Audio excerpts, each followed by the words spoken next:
আর নেতা ছিলেন হযরত ওমর ফারুক রাদিয়াল্লাহু তাআলা আনহু। কেমন নেতা!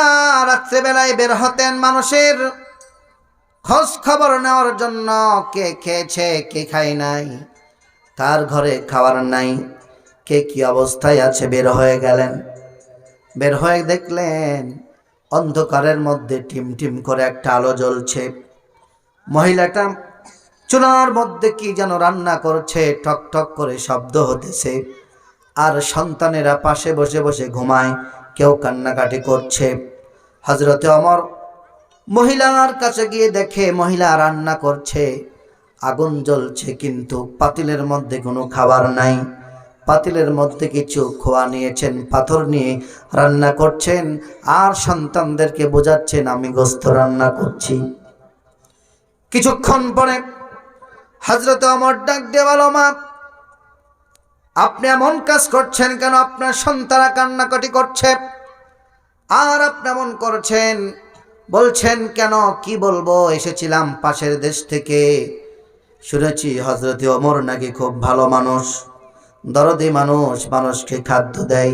আজকে 2 দিন হয়ে গেল, এখন পর্যন্ত কোনো খবর পেলাম না।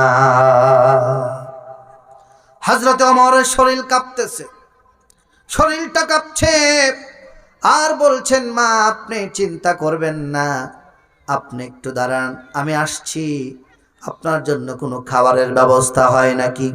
হযরত ওমর নিজেই চলে আসলেন তার দরবারে, গুদাম ঘর থেকে আটার বস্তা মাথায় তুলে দিলেন, মাথায় নিয়ে চলে গেলেন ওই বৃদ্ধ মহিলার কাছে, নিজে বসলেন, নিজে আটা ছেড়ে দিয়া রুটি বানাচ্ছেন।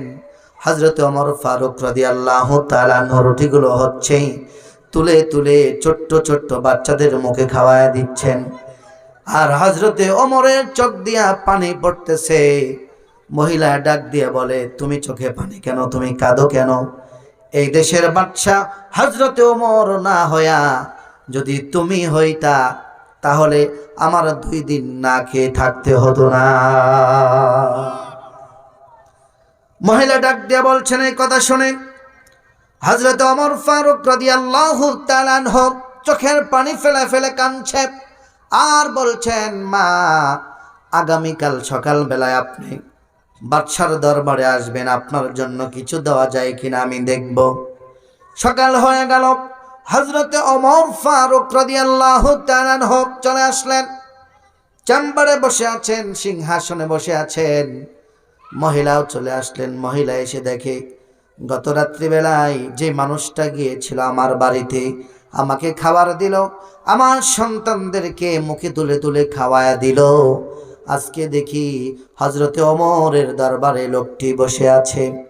আমার মুসলমান ভাইরা, মহিলাকে দেখে হযরতে ওমর ফারুক রাদিয়াল্লাহু তাআলা আনহু সঙ্গে সঙ্গে নেমে দাঁড়িয়ে গেলেন আর ডাক দিয়ে বললেন, মা আমি আপনাকে আসতে বলেছিলাম, গতকালকে রাত্রে আপনি যেই কথাগুলো বললেন আমি পরিচয় দিতে পারি নাই, কারণ আপনি 2 দিন না খেয়ে আছেন, আপনার সন্তানদের কষ্ট হয়েছে, আমি আপনার দেখাশোনা করতে পারি নাই, এর জন্য আপনাকে আমার দরবারে এনেছি, আপনার কাছে ক্ষমা চাই, আপনি আমাকে মাফ করে দেন, আর আপনার যত খাবার লাগে আমি সব খাবারগুলো আপনার দরবারে পৌঁছে দিব।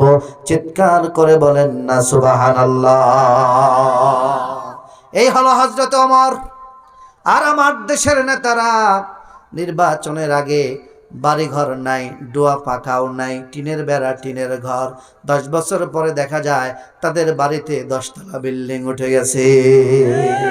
আছে না নাই? আরো জোরে বলতে হবে, আছে না নাই?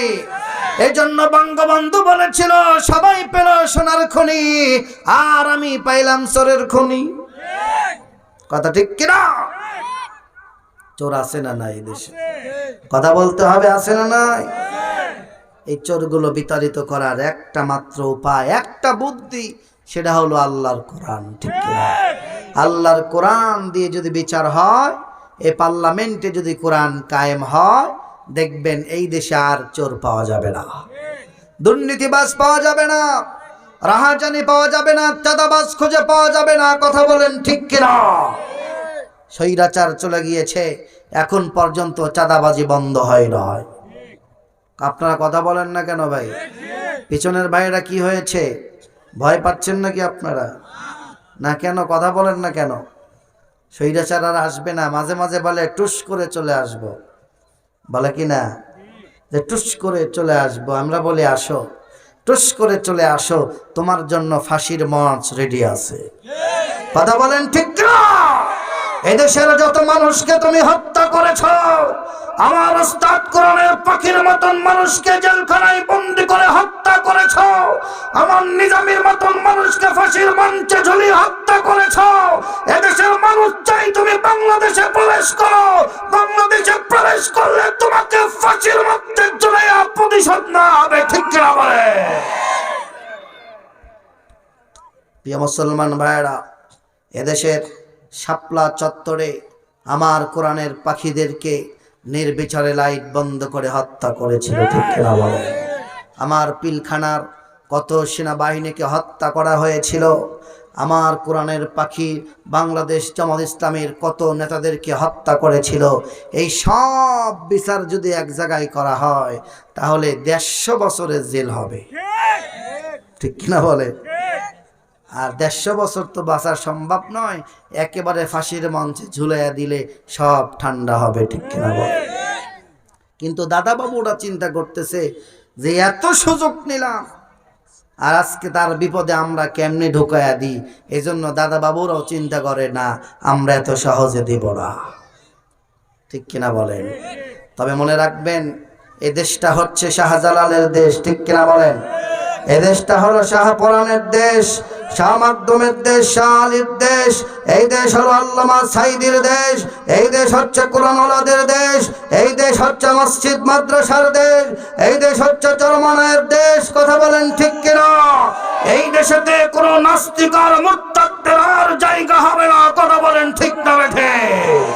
আমার মুসলমান ভাইরা, 5 তারিখে যেমন ছাত্র সমাজ আন্দোলন করে দেশটাকে বিতাড়িত করেছিলেন স্বৈরাচারদের, আল্লাহর কোরআন প্রতিষ্ঠার জন্য যদি আরেকটা বার আন্দোলনের ডাক দেওয়া হয়, ওই আন্দোলনে কারা কারা যেতে রাজি আছো? 2 হাত তুলে আল্লাহকে দেখো।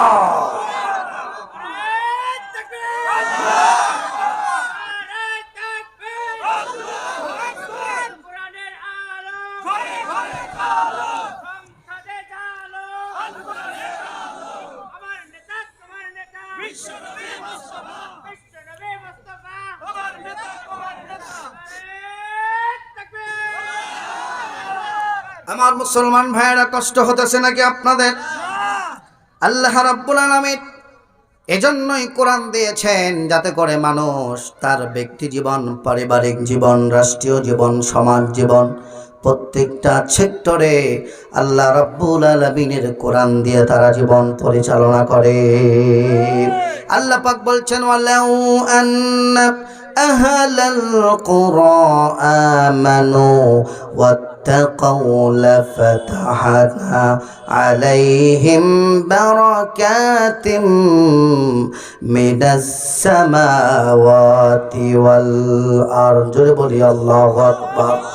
আল্লাহ রাব্বুল আলামিন বলছেন, এই পৃথিবীর মানুষরা যদি, এই জনপদের মানুষরা যদি আল্লাহ রাব্বুল আলামিনের প্রতি ঈমান আনত, আল্লাহকে ভয় করত, আল্লাহ পাক বলছেন আসমান এবং জমিনের যত রহমত আছে, যত বরকত আছে, সমস্ত রহমত আর বরকতগুলো আমি আল্লাহ রাব্বুল আলামিন জমিনের মানুষের জন্য ঢেলে দিতাম। কিন্তু দুঃখের বিষয়, এই মানুষ তো ইমানদার নয়। মানুষ নামে শুধু বলে আমরা ইমানদার, কিন্তু কাজে আমরা প্রকৃতপক্ষে ইমানদার নয়। কথা বলেন ঠিক কিনা? আমার মুসলমান ভাইরা, নামে মুসলমান হলে লাভ হবে না। নামে মুসলমান হয়ে কোনো লাভ হবে না, কাজে মুসলমান হওয়া লাগবে। জন্য তো আল্লাহ বলছেন, ইয়া আইয়ুহাল্লাযীনা আমানু ইত্তাকুল্লাহা হাক্কা তুকাতিহি ওয়া লা তামুতুন্না ইল্লা ওয়া আনতুম মুসলিমুন। আর জোরে বলেন আল্লাহু আকবার।